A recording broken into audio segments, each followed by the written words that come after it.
How's it going, guys? Joel from Dog Theory here, and today I'm going to show you Disastr Blastr designer playthrough of World 2. So if you saw the last one, we played through all these levels starting here, and we played through to the boss of World 1. And today I'm going to go for this boss, which is World 2 boss. So starting from where we left off last time, I'm just going to take the next levels in order, and once again, I'm going to try to get this done in just a few minutes. If I can do this in like 15 minutes, I think that'd be pretty good.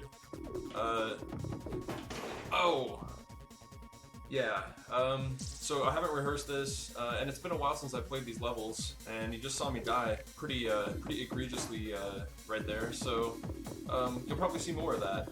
This is, a lot of times when I do videos, I will try to edit them for length, and I'll basically make it look like I never get killed. And I didn't want to do that in this video. I wanted to sort of show you guys, what it really takes to get through these levels. And players at expos, like I'll be playing, boss level, let's say, and they'll be surprised. They'll be like, "Dude, if the designer of this game just got killed, like how hard is this game?" And well, it is a hard game, but I have to let them know, like, it is based on randomness, so the fact that I know where things are in levels, or like what enemies are in the levels, it helps, but it's not necessarily like a guarantee of success at all. Especially when you haven't played a level in a while.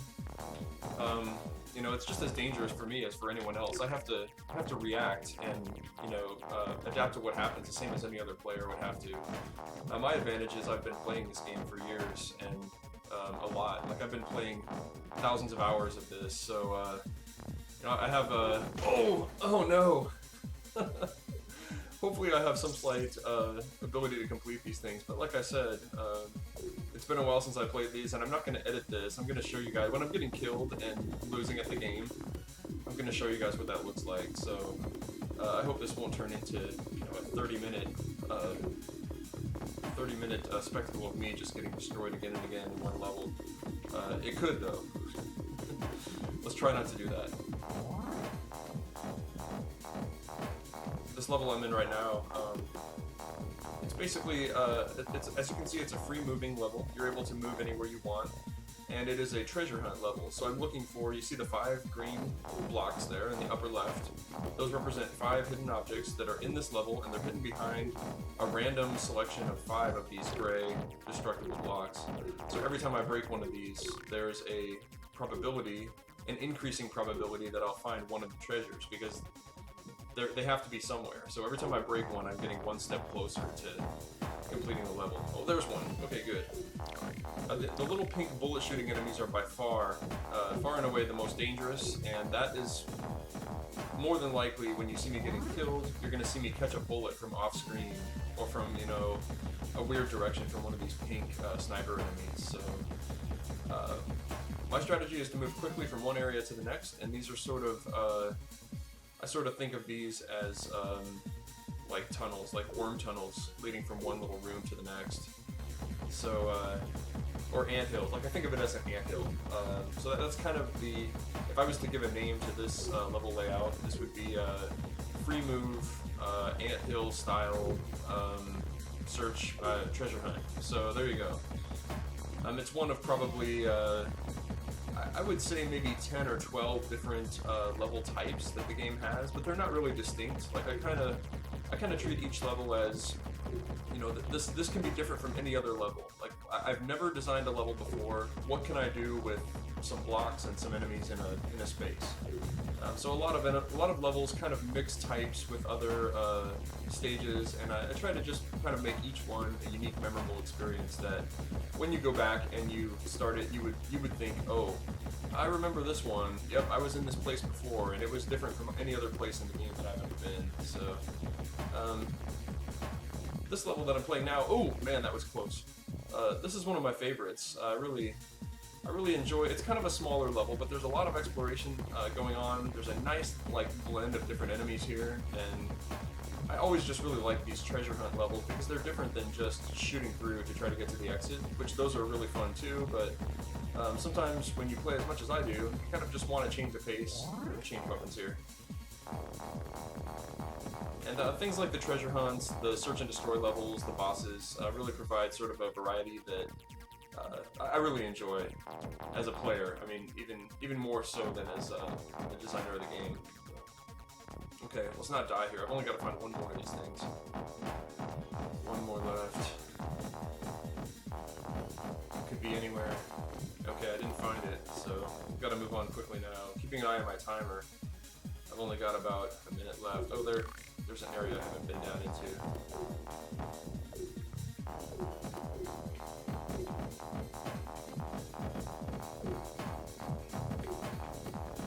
Notice the big white enemies here. As I shoot them, they expand to larger size and absorb bullets, and then they sort of pop like a balloon. Oh, there we go. Okay, cool. Not an amazing performance, maybe, but I was able to make it through. Hopefully that didn't take too long.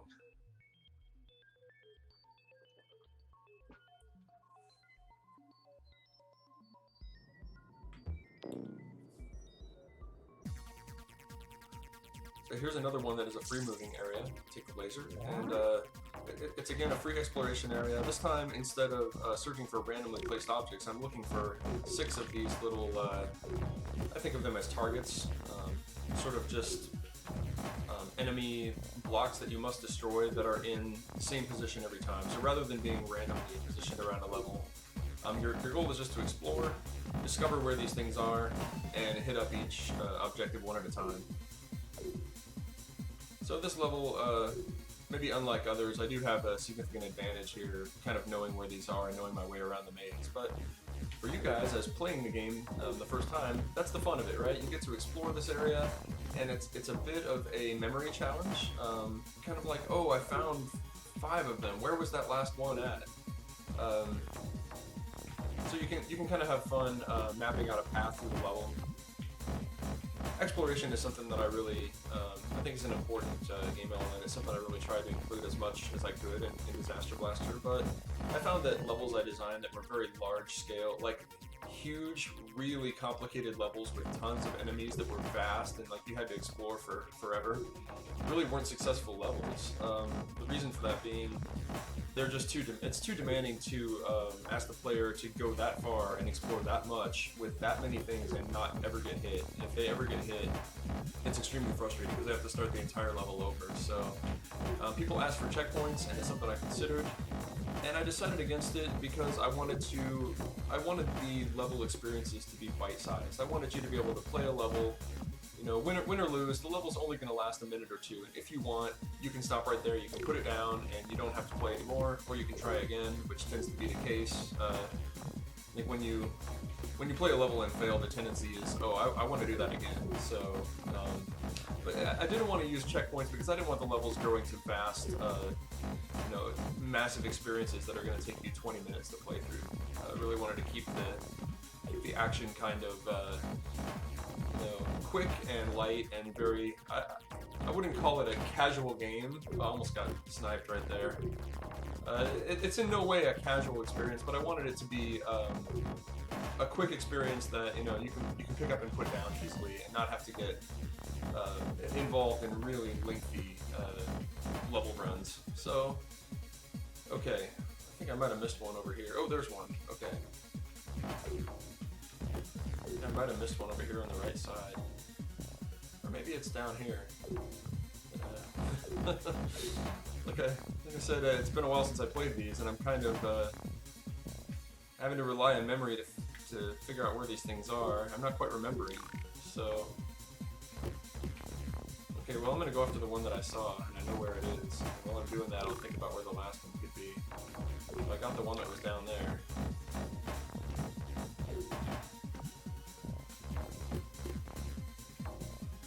Saw one over here. This is getting a little sketchy now because if I don't clear this pretty soon, I'm going to time out. So, okay, the last one I think is going to be back over here. Gotta get the pink ones. Okay, 30 seconds left. Let's find it. There it is. There it is right there. Okay, clear. I'm really glad I didn't time out. That would have been not a great demonstration, but you guys can imagine if you're exploring the level, having to play again and again, finding them one at a time, and sort of remembering and mapping out a path to where those objectives are. So far so good. One more level to go before the boss. See how this goes. This one is more typical of a lot of the levels that have heavy shooting. This is basically a straight horizontal hallway.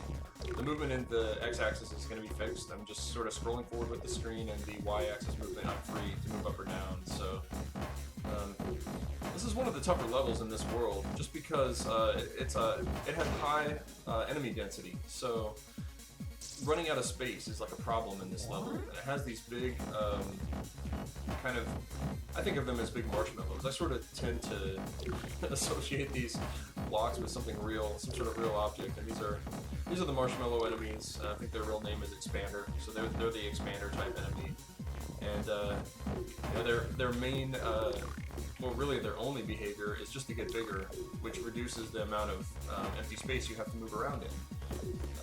So when there are this many, and they take this much shots, you can see I'm getting in a little bit of trouble here. I'm sort of pinned behind this thing, and if I don't get through, it's gonna, if I get stuck against the back of the frame, it's gonna cause me a lot of problems. So, oh no, oh man, oh no, this is bad. Sketchy situation there. I've got to always target the, if I don't target the pink ones, those are the real threat. Those are the ones that are really gonna cause me a lot of problems if I don't get them out of there. So I tend to, you know, they're not strong. Like, they only take like 1 or 2 shots with the laser. The laser, I might add, is also highly effective against the expanders. You know, you can really, they do take a lot of shots, but you can really blow through them with the laser, and that helps out. So this is a typical Disaster Blaster level where you're kind of overloaded on enemies. Like, there is absolutely no way that you have the firepower to destroy every enemy in here. You just don't have the, you just can't shoot fast enough, and there are too many of them. So you are a little bit overloaded, and you need to select targets. You know, you need to decide what target am I aiming for? What can I avoid? Can I just reach the exit and not destroy these guys? Yes, I can. So I'm out. Pretty decent performance there, I would think. I've had a lot of trouble with that level before. Like, I have died 50 times trying to get through that level. Not this time though. Did okay. So here's the level 2 boss, World 2 boss, and this is the Expander boss. So like a lot of the bosses, you'll see the bosses in Disaster Blaster are like larger, burlier versions of the enemies that are sort of introduced in that world. So the Expanders are kind of the signature World 2 enemy, and the boss here is just like a large, really large Expander. Oh no, oh no, oh no, oh man. Let me get the laser if I can. Okay, so it will keep spawning these little minion expanders that float around, and they do what they do. They basically take up space in this room and make it hard for me to be able to move around safely. And I want to just sort of trail behind this guy and focus my firepower on the big one. You can use the little wall areas here as little hidey spots. And oh no! Oh, I was so close. You guys see how close I was? Well, that pretty much illustrates what this level's about here. Let's see if I can pick up a couple weapons quickly, and as soon as I get a chance, I'll go get the laser. If I don't, I'll just hit him with this. This is not an ideal weapon for this level. It really doesn't have the fire rate and the firepower unless you're super close, and even then, it's just not a great matchup for the Expanders. Neither is this one, really. I tend to go for more powerful weapons. I'm going to try to get the laser or the big bullet, which is, I think its official name is Bigger, or something like that. Everything has a name that ends in R, kind of in keeping with the naming of the game and everything. So yeah, here we go. Let's see if I can stay near him, not too close, look for the empty space, like stay in the pocket of empty space and just kind of polish this guy off here. Let's do it. Okay, cool. A couple extra points real quick. No chain really, not much of a kill rate, but that's kind of typical of this boss level. And so there you guys have it. That is a playthrough of at least some of Disaster Blaster World 2. Hope you guys enjoyed watching this. If you haven't yet, check out this game on Steam Greenlight. There's a couple real good videos up there you guys can watch. You can vote it up. You can buy this on Xbox Live Indie Games for $1 for Xbox 360. You can also get the PC edition on itch.io. It's $2. Thanks again for watching, guys. This is Joel from Dog Theory, and we'll see you guys again next time.